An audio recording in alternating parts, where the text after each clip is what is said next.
A standing ovation for King Charles giving the speech from the throne in Canada's Parliament. Donald Trump's name was not mentioned once in this speech, but it was clearly a speech from the throne directed at Donald Trump and directed at demonstrating to the world that Canadian is free, Canadian is sovereign, Canadian is true, it stands on its values, and it is standing up to the bully to its south, Donald Trump in the United States of America. I want to show you some of the highlights of this speech from the throne. King Charles begins by saying, "It's good to be here in Parliament with Canadians all united in hope."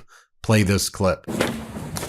Honourable Senators, members of the House of Commons, it is with a deep sense of pride and pleasure that my wife and I join you here today as we witness Canadians coming together in a renewed sense of national pride, unity, and hope.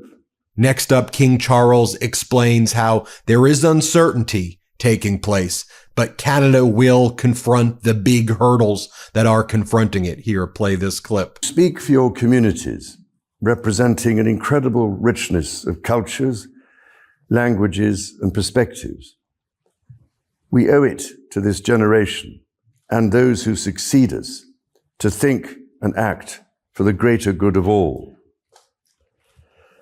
While the world faces unprecedented challenges, generating uncertainties across the continents with regards to peace and stability, economics and climate change, your communities have the skills and determination to bring a wealth of solutions. And he's right. The communities in Canada always come up with the solutions, not just in Canada, but also a shining example for the rest of the world.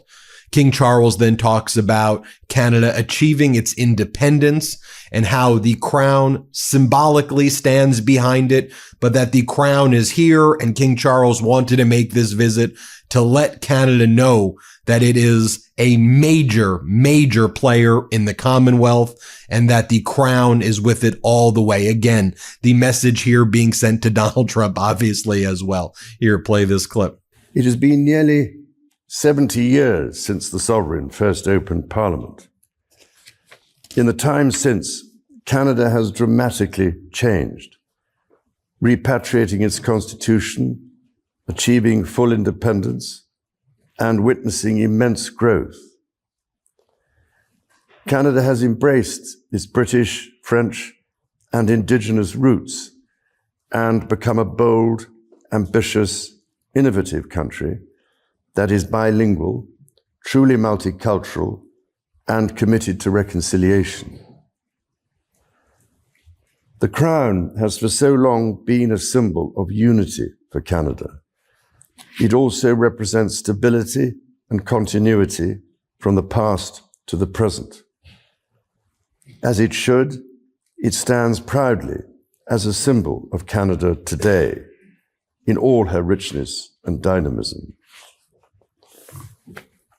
Next, King Charles talks about his mother, Queen Elizabeth, opening up Parliament, her speech from the throne, and then he explains how when she addressed Parliament, we were living in uncertain times, and he talks about the uncertain times now facing Canada and how Canada is rising to the challenge in this incredible moment. Play this clip. When my dear late mother, Queen Elizabeth II, opened a new Canadian Parliament in 1957, the Second World War remained a fresh, painful memory. The Cold War was intensifying. Freedom and democracy were under threat. Canada was emerging as a growing economic power and a force for peace in the world. In the decades since, history has been punctuated by epoch-making events: the Vietnam War, the fall of the Berlin Wall, and the start of the War on Terror. Today, Canada faces another critical moment. Democracy, pluralism, the rule of law, self-determination, and freedom are values which Canadians hold dear and ones which the government is determined to protect. The system of open global trade that, while not perfect, has helped to deliver prosperity for Canadians for decades, is changing. Canada's relationships with partners are also changing.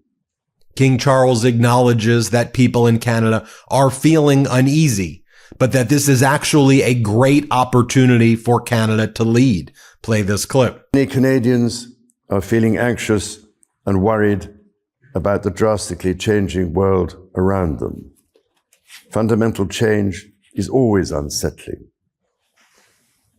Yet this moment is also an incredible opportunity, an opportunity for renewal, an opportunity to think big and to act bigger, an opportunity for Canada to embark on the largest transformation of its economy since the Second World War. A confident Canada, which has welcomed new Canadians, including from some of the most tragic global conflict zones, can seize this opportunity by recognizing that all Canadians can give themselves far more than any foreign power on any continent can ever take away. And that by staying true to Canadian values, Canada can build new alliances and a new economy that serves all Canadians. And King Charles then talks about Canada having the opportunity now to become the best and strongest economy in all of the G7. Again, the message being that ain't going to be the United States anymore. Take a listen to King Charles. Let's play this clip. The government's overarching goal, its core mission, is to build the strongest economy in the G7. That starts with creating one Canadian economy out of 13. Internal barriers to trade and labour mobility cost Canada as much as $200 billion each year. The government will introduce legislation to remove all remaining federal barriers to internal trade and labour mobility by Canada Day. Les premiers ministres de plusieurs provinces et territoires ont déjà pris des mesures pour éliminer les obstacles. King Charles talks about ways that Parliament, the ways the government can make the economy more efficient, streamlining processes. Play this clip. To build Canada strong, the government is working closely with provinces, territories, and Indigenous peoples to identify and catalyze projects of national significance. Projects that will connect Canada, that will deepen Canada's ties with the world, and that will create high-paying jobs for generations. Given the pace of change and the scale of opportunities, speed is of the essence.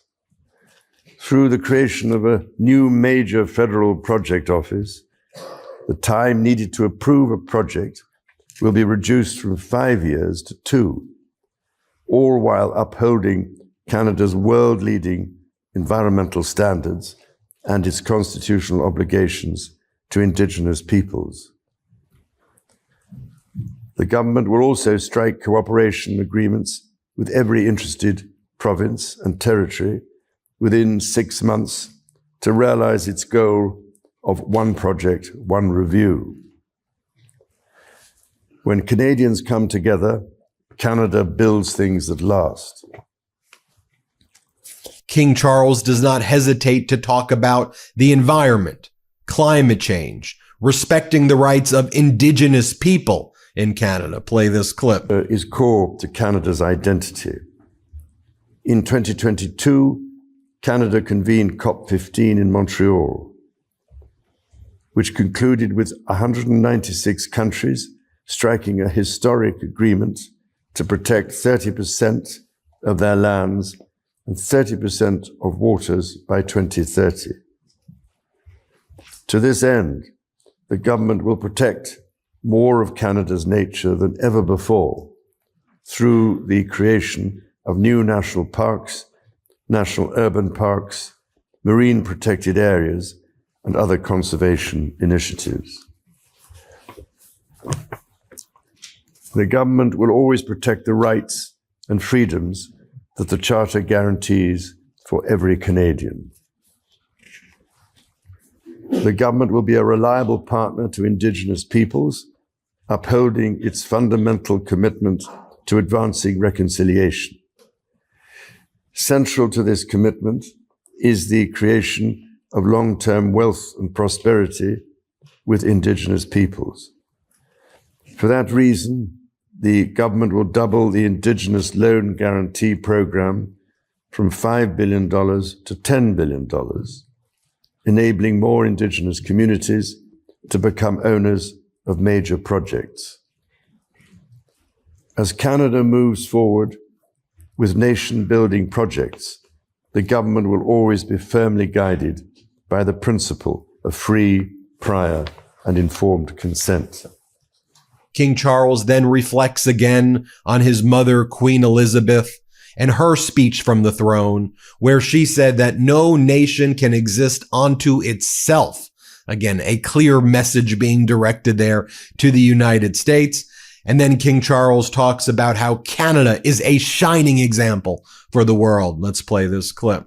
Honourable Senators, members of the House of Commons, when my dear late mother addressed your predecessors 7 decades ago, she said that in that age and against the backdrop of international affairs, no nation could live unto itself.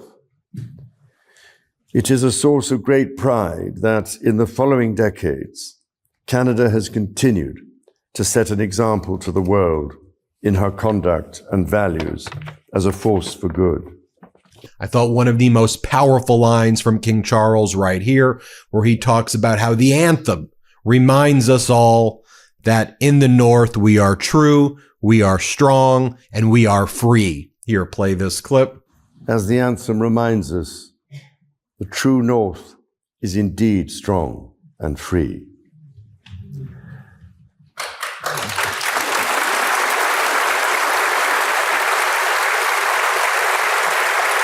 And finally, King Charles looks at the members who are sitting there in Parliament, the members of the House of Commons, and he says, it's your duty now to lead. You have this solemn obligation. God bless you. And here's what he says. Play this clip.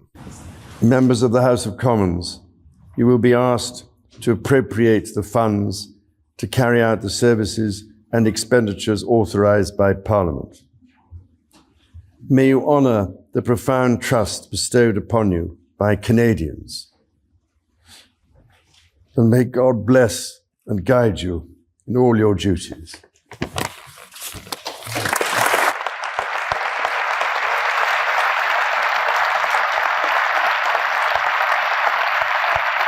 Well, there you have it, folks. Let me know what you think. I thought that was a powerful, powerful speech by King Charles. And you can obviously pick up the messages there that was directed at Donald Trump without King Charles even having to say it. Thanks for watching. Hit subscribe. Let's get to 5 million subscribers. Can't get enough Meidas? Check out the Meidas Plus Substack for ad-free articles, reports, podcasts, daily recaps from Ron Filipkowski, and more. Sign up for free now at MeidasPlus.com.